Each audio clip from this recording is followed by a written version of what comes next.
What's going on, people? We are Tottenham TV here, back here for another player ratings video. We have drawn 1-1 in a very dramatic ending at the Tottenham Hotspur Stadium, a very disastrous ending and a disgraceful ending. Let's just touch on the refereeing decision so we don't have to talk about it for the rest of the episode. Yeah, look, it's a disgrace. It's a farce. The whole handball rule needs to change.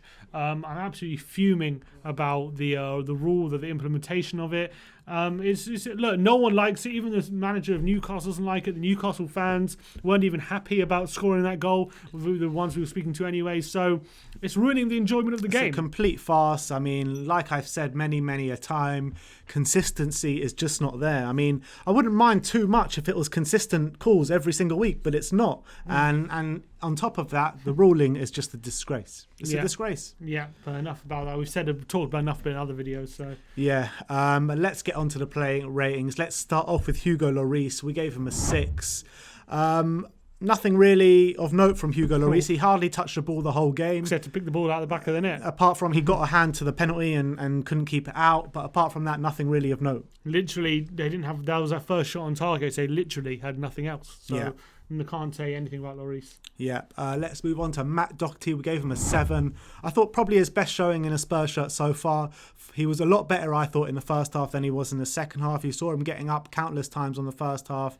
A few nice defensive challenges as well in the first half. There was one moment, I can't remember which Newcastle player completely did him on the right-hand side, on the left-hand side.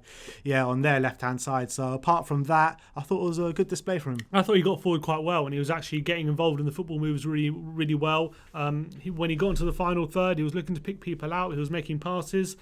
He wasn't as loose in possession as he was in previous games. So I think it was a step in the right direction for Doherty, for sure. Definitely. Let's move on to Ben Davies. We gave him a 7. I thought also a very competent and good display from Ben Davies. Obviously not the perfect display, but I thought he did what was asked of him completely well. And he had to be doing that with Sergio Reguilon watching from the bench as well. So yeah, I thought defensively he was really sound, actually. How many times Newcastle were looking for a breakaway and he would get stuck in the challenge and win the ball back for us.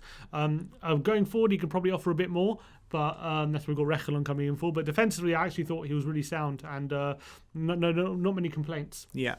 Let's move on to Davinson Sanchez. We gave him a 7. I actually thought Davinson could have commanded a bigger score than this, to be honest. I thought that he played very well. I thought he was probably our best defender on the day, and I felt that not much got past him the whole day. Well, not much got past the defence the whole day anyway, but I don't think Sanchez really put a foot wrong the whole game. It's really frustrating, actually, when you got the Sanchez and Dyer partnership. It always seems to be like it's going okay, and then one thing goes wrong, and then all of a sudden they've lost a clean sheet. Like for 89 minutes, like their Man United game at the back end of last season. Everything's going fine up until Dyer gives away a penalty, and all of a sudden it's 1-1. Today, Sanchez, I thought, dealt with Wilson fantastically well. Wilson barely had a sniff. Yeah. Joel Linton was a bit more dangerous in a deeper role, but I thought even him, they didn't have, look, at the end of the day, they didn't have a shot on target until the penalty at the end of the game. Sanchez was pushing really high up, and what I liked about Sanchez today, a lot more competent on the ball, a lot more composure on the ball, wasn't afraid to take it, wasn't afraid to step into midfield and make passes, so a lot more confident today from Sanchez. Yeah, definitely. Let's move on to Eric Dyer. We also gave him a 7 as well. I thought he didn't really put a foot wrong the whole game until the last minute, which really wasn't his fault. Yeah. You know, the ball comes from behind him and hits his arm. He knew nothing. He's jumping. He knew nothing about it whatsoever. His hands were in natural or unnatural position, whatever you want to call it. You know, really. Who knows? I mean, he's jumping and his arms up like that, and, you can't jump and the with your ball eyes. comes from behind him. It's a disgraceful decision. Dyer's not at fault for it whatsoever, so you can't blame him. But on a whole, I thought he had a good display this day. Nothing really to worry about. Yeah, again, him and Sanchez had Wilson for breakfast. It was pretty easy for them. Dyer was mopping up every time the ball was going over the top, and again, him as well was stepping into midfield pretty well, putting passes in.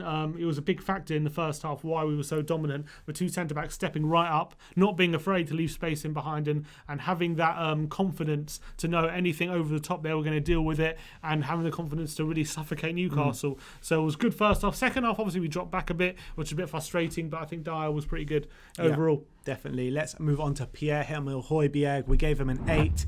100% his best display in a Spurs shirt so far. I thought he was so dominant in that midfield, and he showed the reason why Spurs bought him this summer. I mean, the combativeness in that middle of the park, the way he broke up play, he completely won the midfield battle pretty much by himself today, and I thought he sprayed it around nicely today as well, and not many wrong passes there from him. Yeah, some lovely crossfield passes, some really good control on the ball. I thought he was really impressive, not only off the ball, but on the ball as well. A really good midfielder's display, playing a bit deeper as well, which is where we want to see him. For midfield general, that's what we want him for. He seemed he was really unfortunate to be penalised for that free kick right at the end, which wasn't a free kick when Joe Linton runs into him. That was really unfortunate, which obviously cost us the goal in the end. But Hojbjerg, I thought, was a really dominant display. So many tackles, so many really good passes as well, setting up attacks, involved in the goal that we scored as well, passing into Lo Celso, which set up Kane, which set up Lucas. So really positive from him, and a lot more measured and controlled than his headless chicken performance on his debut. So I'm happy with how we played today. Yeah, definitely. Like I said before, best performance so far yet from him, and shows really what he's about. Let's move on to Harry Winks. We gave him a 6. I thought it was a bit up and down from Harry Winks today. I thought first half he was pretty good, as we won that midfield battle completely, but I thought it was mainly down to Pierre-Emile Hojbjerg. But I thought he did well. He was spraying it about a bit in the middle, winning a few balls in the middle as well. He was the furthest midfielder back in that first half, but I thought second half he could have done a lot more. I thought he was playing it quickly quite well, especially in the first half, as you say. I think him and Hojbjerg getting those balls into the attackers quickly was a big reason why we were looking so sharp and fresh and creative, because we were getting the balls into the attackers quickly before the defence can settle. And Winks was doing a really good job of that. Second half, it wasn't doing as good of a job. He got caught out a couple of times as well. Didn't really lead to anything, but it was just frustrating when we were on the attack and when Winks kind of got caught out and got dispossessed. But other than that, yeah, it wasn't the perfect display. I felt he deteriorated in the second half. He did deteriorate. I think a bit. I think the whole team was kind of focusing more on the defensive side of the game second half than they were in the first half. It's a shame we didn't carry on the form we were showing first half.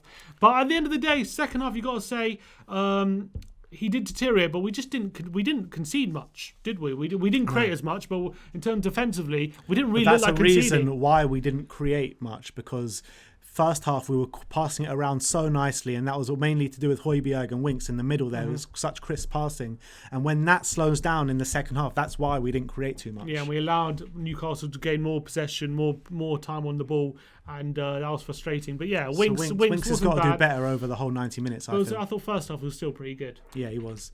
Let's move on to Lucas Moura. We gave him a 6. He scored our goal, obviously. Apart from him scoring our goal, I mean, I didn't see him pretty much on the pitch the whole game. You look back to our last performance, I think we gave him a 3 out in North Macedonia? Or the game to Southampton? We gave him a 3 or a 4, I can't remember. But this was a carbon copy display, apart from putting the ball in the back of the net. But look, you've got to give him credit, because he was the only one on the pitch that did put the ball in the back of the net, and that's why we gave him a 6. Yeah, another really quiet display. Another game where you just need more from him. I know he scored. Fair play to him. It was a tap in at the back post. He was in position there. Right place, right time. Exactly. So fair play for that. But at the end of the day, look how many chances Son and Kane were involved in. That's what he needs to do. He needs to be start getting involved a lot more in the attack. Start creating chances. Start getting really trying to hurt the opposition instead of he had some really nice flicks in the second half on the breakaway, some really nice flicks to get away from his defender, really impressive stuff, but then nothing. Then he get overexcited and overplays a pass, then runs into a defender. He needs to be starting being a lot more clinical in the final third in terms of contributing to goals and assists. I'm sorry, we keep saying it. So we sound like a broken record, but again, it's like the bit up until the final third, Lucas is great, but once he gets to the final third, it's like his decision making and his how clinical he is. It's just not there. So he needs to do better at that stuff. Yeah, that's pure facts about Lucas Moura. Let's move on to Giovani Lo Celso. We gave him a 7. This guy is literally the glue to everything in our team. He's the glue to everything in our team. When he doesn't play, we cannot attack for toffee. And I felt that today it was no different. I felt that he's the one that started. Well, he got the pass from Hojbjerg and then played it in, and that's the reason why we got our goal today.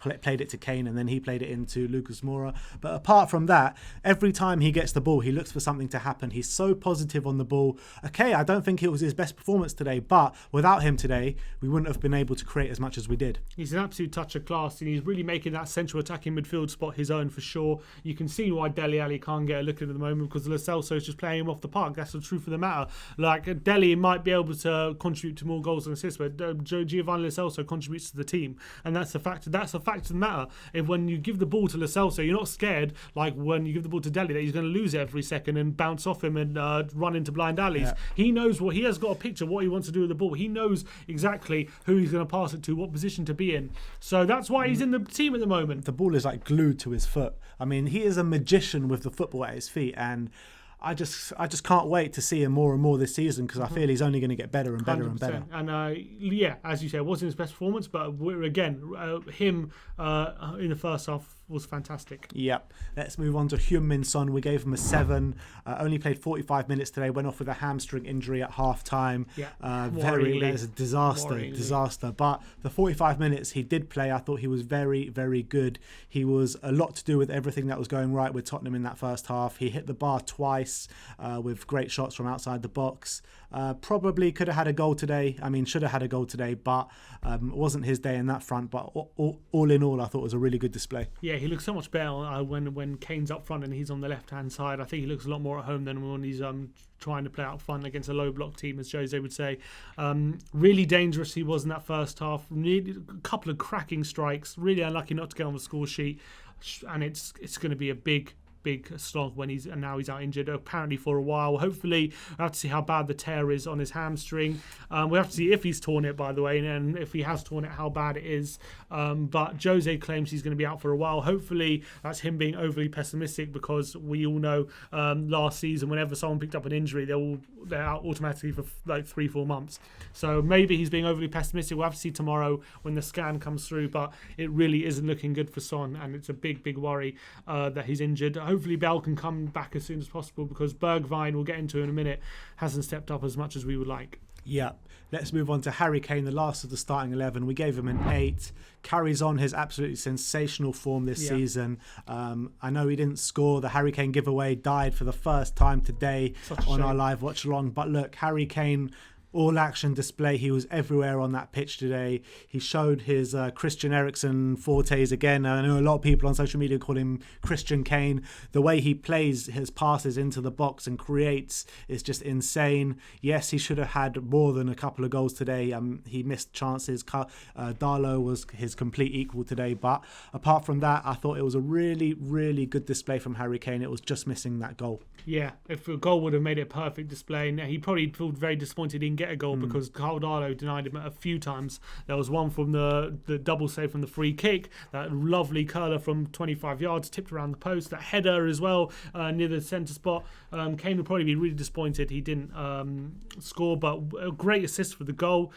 He made that pretty much a lot of it by himself. He played a lovely through ball to Heung-min Son in his own half as well. He slowed down a bit in the second half, like the whole team, but first half display was a 10 out of 10. It really was. We only give him an 8 because second half he wasn't as good, but first half he was absolutely phenomenal, and I really hope he carries on this form. I would say first half would still be an 8, because I think if he would have scored 1 or 2 goals, would have put that up to a 10.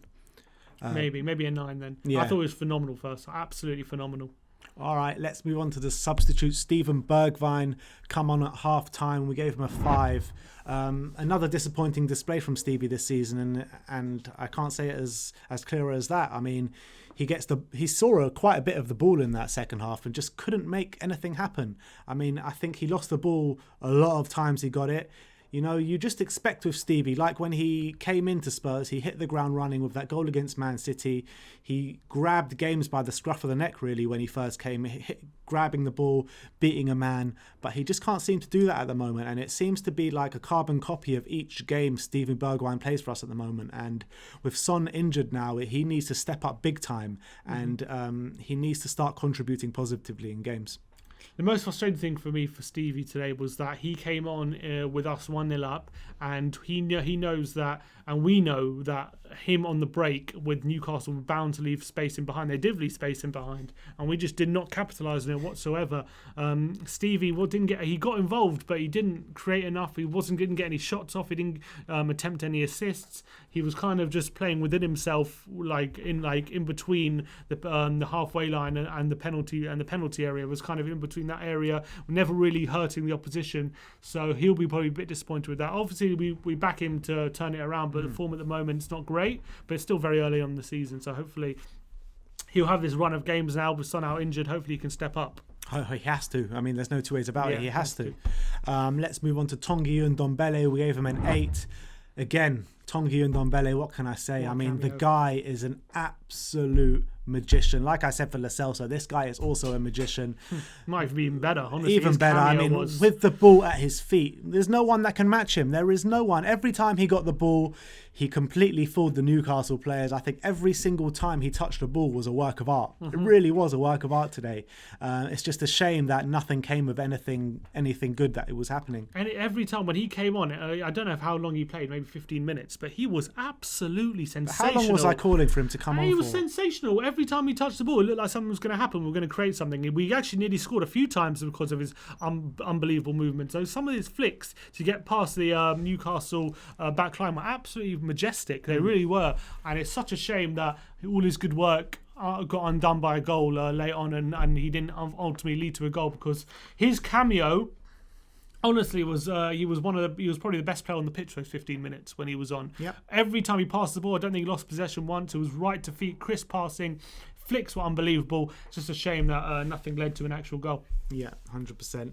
And finally, Eric Lamela, we gave him a 6. Probably not enough time to give a rating anyway. There was really not too much of note from Lamela. He had a free kick, forced a really good save. That's true. I think he linked up with Ndombele a couple of times really nicely. But again, shame that we conceded late on, because I thought him and Ndombele did some decent work when they came on. But look, it's what it is, isn't it? Yeah, and let's finish off with Mourinho.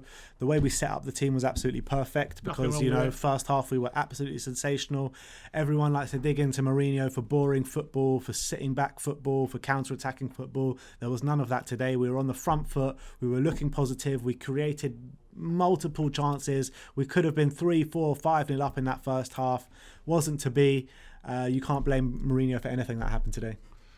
Only thing I'll maybe think about is, was it his instruction to sit back a bit in the second half, or was it the players' maybe lack of energy or whatnot? We don't really know the full story, but it was a shame that we weren't as good in the second half as we were in the first half. But having said that, on the flip side of that, we also were quite good defensively second half. I would say second half we didn't really concede much. It was frustrating we didn't create as much, but again, we looked solid. We didn't look like conceding. We were seeing Newcastle out really comfortably, and their first shot on target was a ridiculous penalty. So you've got to give credit to Mourinho there. So it would have been a good display. It would have been a great result with a good display had that penalty not been given. But Mourinho's also got to look at the team and say you've got to kill the game. So there's two sides to it, but I think he did a good job today, Jose. Yeah, at the end of the day, it's not Jose's fault why we didn't kill the game. That's completely the players on the pitch. He can't make them have better finishing or whatever have you know what I mean? Mm-hmm. And he can't have anything to do with their goalkeeper having an absolute worldie. But look, at the end of the day, we've drawn the game. Feels like a loss. It's absolutely gutting and hard to take, with Heung-min out injured as well for a while. So look, it is what it is at the moment. Next game, we have got Chelsea in the Carabao Cup on Tuesday night. So check out all our content revolving that game. It comes thick and fast. Our live watch along Tuesday night, and also for the post-match fan show, come and join us. The gold members are being given priority, and we'll have the link before the game, and then we'll give it to the rest of you guys in the live watch along chat. So there you have it. Sim, it's finished 1-1. Let me know in the comment section below if you agree with our ratings. Like, subscribe and comment, and as always, come on you Spurs.